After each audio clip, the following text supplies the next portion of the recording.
चलिए अब CV3 start करते हैं, जिसमें हम मैग्नेटिक प्रॉपर्टीज ऑफ सॉलिड्स के बारे में डिटेल में पढ़ेंगे। एटम्स के अंदर जो इलेक्ट्रॉन्स होते हैं वो टाइनी मैग्नेट की तरह बिहेव करते हैं और इनका जो मैग्नेटिक मोमेंट होता है वो दो तरह की मोशंस की वजह से होता है। एक तो न्यूक्लियस के अराउंड इन इलेक्ट्रॉन्स की ऑर्बिटल मोशन और दूसरा इनकी खुद की एक्सिस के अराउंड स्पिन मोशन। इलेक्ट्रॉन एक चार्ज पार्टिकल होता है और उनकी इन मोशंस को करंट का स्मॉल लूप समझा जा सकता है, जिसके कारण मैग्नेटिक मोमेंट उत्पन्न होता है। इस प्रकार प्रत्येक इलेक्ट्रॉन का एक परमानेंट स्पिन और एक ऑर्बिटल मैग्नेटिक मोमेंट होता है। हालांकि इनके मैग्नेटिक मोमेंट का मैग्नीट्यूड बहुत छोटा होता है। अब मैग्नेटिक प्रॉपर्टीज के बेसिस पर सब्सटेंस की टाइप्स देख लेते हैं। मतलब मैग्नेट या मैग्नेटिक फील्ड की प्रेजेंस में सब्सटेंस के बिहेवियर के आधार पर हमने उनको क्लासिफाई किया है और उनका यह मैग्नेटिक बिहेवियर डिपेंड करता है अनपेयर्ड इलेक्ट्रॉन्स की प्रेजेंस या एब्सेंस पर। क्योंकि अनपेयर्ड इलेक्ट्रॉन्स की वजह से कुछ तो मैग्नेटिक मोमेंट जनरेट हो जाता है किसी भी एटम या मॉलिक्यूल के अंदर, और उस मैग्नेटिक मोमेंट की वजह से वो अलग अलग बिहेव करते हैं इन द मैग्नेटिक फील्ड। तो बेस्ड ऑन दैट हम सॉलिड्स को 5 अलग अलग कैटेगरीज में डिवाइड करते हैं। The first one is diamagnetic, जिसमें कोई अनपेयर्ड इलेक्ट्रॉन नहीं होता है और इसी वजह से ये मैग्नेटिक फील्ड को हल्का सा रिपेल करते हैं। और जो बाकी की चारों कैटेगरीज हैं, पैरामैग्नेटिक, फेरोमैग्नेटिक, एंटी फेरोमैग्नेटिक और फेरीमैग्नेटिक, इन सभी में हमारे पास अनपेयर्ड इलेक्ट्रॉन्स प्रेजेंट होते हैं।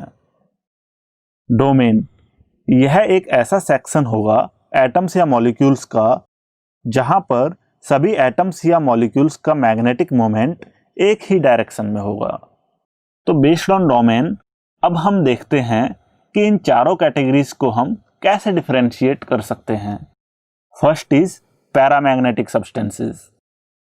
यहाँ पर एक एरो जो बना हुआ है वह एक इंटायर डोमेन को प्रेजेंट करता है। तो जैसे ही हम कोई मैग्नेटिक फील्ड अप्लाई करेंगे इन पैरामैग्नेटिक सब्सटेंसेस पर, तो ये सारे डोमेन एक ही डायरेक्शन में अलाइन हो जाते हैं। लेकिन जैसे ही हम मैग्नेटिक फील्ड निकाल देते हैं इन सब का अरेंजमेंट फिर से रैंडम हो जाता है। ये जो सब्सटेंसेस हैं वो मैग्नेट को या मैग्नेट से वीकली अट्रैक्ट होते हैं।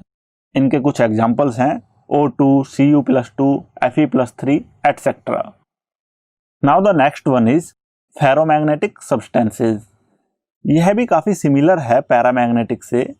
यहाँ भी जैसे ही हम कोई मैग्नेटिक फील्ड अप्लाई करेंगे इन फेरोमैग्नेटिक सब्सटेंसेस पर, तो ये सारे डोमेन एक ही डायरेक्शन में अलाइन हो जाएंगे। यहाँ बस डिफरेंस ये है कि अगर हम मैग्नेटिक फील्ड निकाल भी देंगे तो भी इनका अलाइनमेंट वैसा ही रहेगा। इसीलिए हम इन सब्सटेंसेस का यूज़ परमानेंट मैग्नेट बनाने में भी करते हैं। ये सब्सटेंस मैग्नेट या मैग्नेटिक फील्ड से स्ट्रांगली अट्रैक्टेड होते हैं।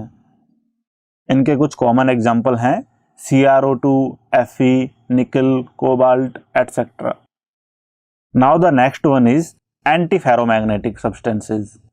यहाँ जैसे ही हम कोई मैग्नेटिक फील्ड अप्लाई करते हैं तो आधे डोमेन एक तरफ हो जाते हैं और दूसरे आधे डोमेन एग्जैक्टली दूसरी अपोजिट डायरेक्शन में हो जाते हैं। इसीलिए ये एक दूसरे के मैग्नेटिक मोमेंट को कैंसिल आउट कर देते हैं और इसीलिए ये मैग्नेटिक फील्ड में भी बिल्कुल अट्रैक्ट नहीं होते हैं। For example manganese oxide. अब लास्ट देखते हैं फेरीमैग्नेटिक सब्सटेंसेस।